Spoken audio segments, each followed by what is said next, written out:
All right, stats. Welcome to your spring 2018 exam number 2, part 1 review, folks.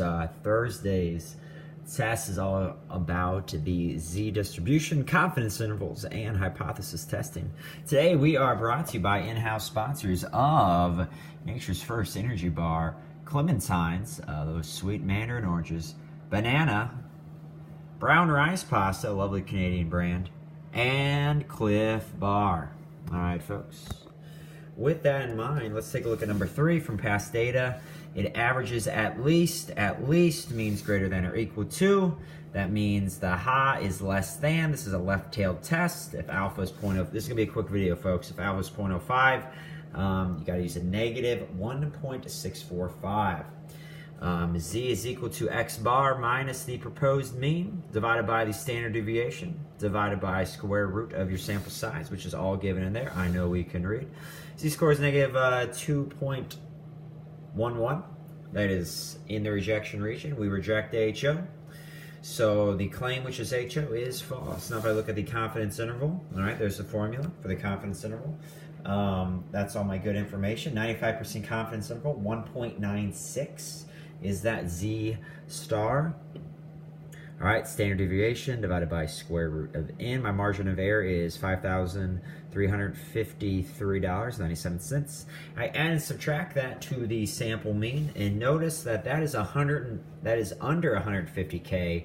That does not surpass 150, so they should definitely not make that claim. And that's what our Z score or test stat told us too.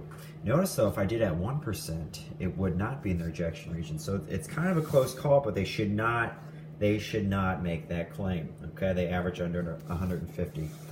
Next one, a drug company claims its new medication will cure a certain symptom in at least 80%. Okay, that's greater than or equal to 0.80. The ha is less than 0.80. You're going to test this at alpha is 0.01. Okay, folks, in this example though, our p hat was, first off over here, 0.809. So our Z score is going to be positive. Okay, our Z score is going to be positive. Again, in the bottom here, you do the proposed P times 1 minus P divided by your sample size. Take the square root of that.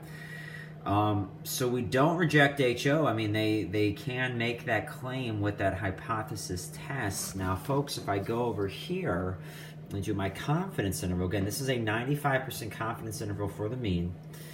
I get a margin of error of 3.4%. Notice how that does dip below 80%. So they are allowed to make the claim that it cures in at least 80%. We see that it could go up to 84.3.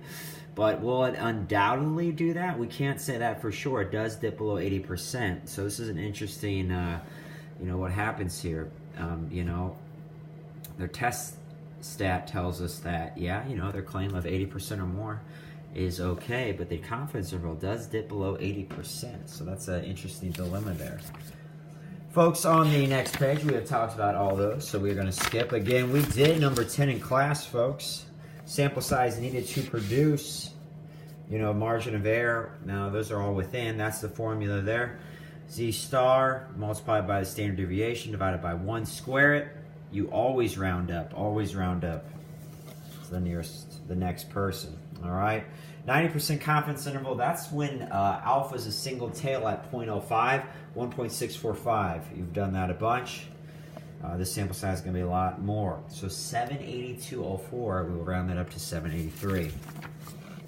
Next page, number 12, folks. Factory factory claims to have no more than 5 work stoppages.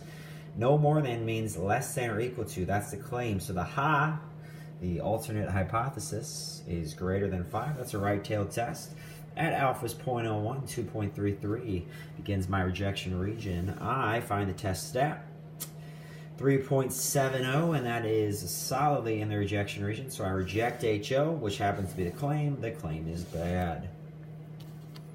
All right, all of these we might not have talked about in class, hence why we're doing them. Number 14, a hair salon manager claims that on average, at least 50 people get a haircut at their salon. each weekday. At least means greater than or equal to 50. That is the claim. So the Ha is less than 50. All right. Alpha is 0.05, one-tailed test. Your rejection region begins at negative 1.645. Let's find the test stat. Negative 2.71, which is in the rejection region. So I reject HO, which happens to be the claim. The claim looks bad. Folks, next page. A drug that helps you stop smoking claims that at least 60%, at least 60, greater than or equal to 60. That's equality. That's the claim. That's the null hypothesis. So the alternate hypothesis is less than 60. We're doing a left-tailed test at alpha is 0.05.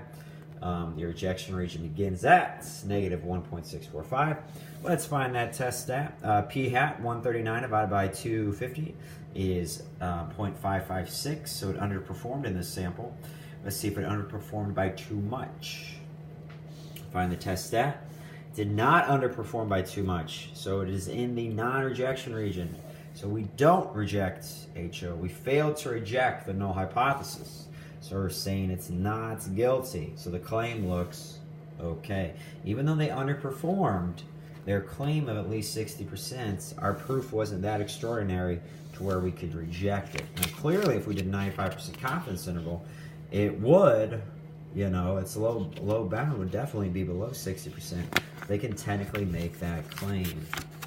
Can they undoubtedly make that claim? Well, no, there's some issues there. Folks, number 20 is bad, and I think you know why 20 is bad, because there's no sample size, all right? We need a sample size for our new scores, okay?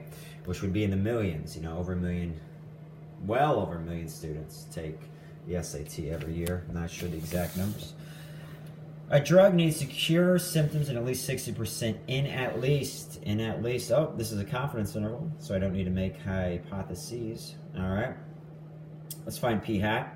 217 divided by 339, that's 0.640, confidence interval, 95%, there it is. Inside the square root, it's P hat times 1 minus P hat divided by sample size. Margin of error, 2.6%. Notice how the low bound is definitely above 60%. So it is going to go to trial. And let's take a look at 22. A part must be exactly, this is a hypothesis test the claim. Exactly means it's equal to 10, so the alternate hypothesis is not equal to 10. All right, if alpha is 0.05, that's a two-tailed test. That means 2.5% to the left, 2.5% to the right. That's a 95% confidence interval. Negative 1.96, positive 1.96 begin and end. So are the boundaries there for your rejection regions. Okay, let's find the test stat.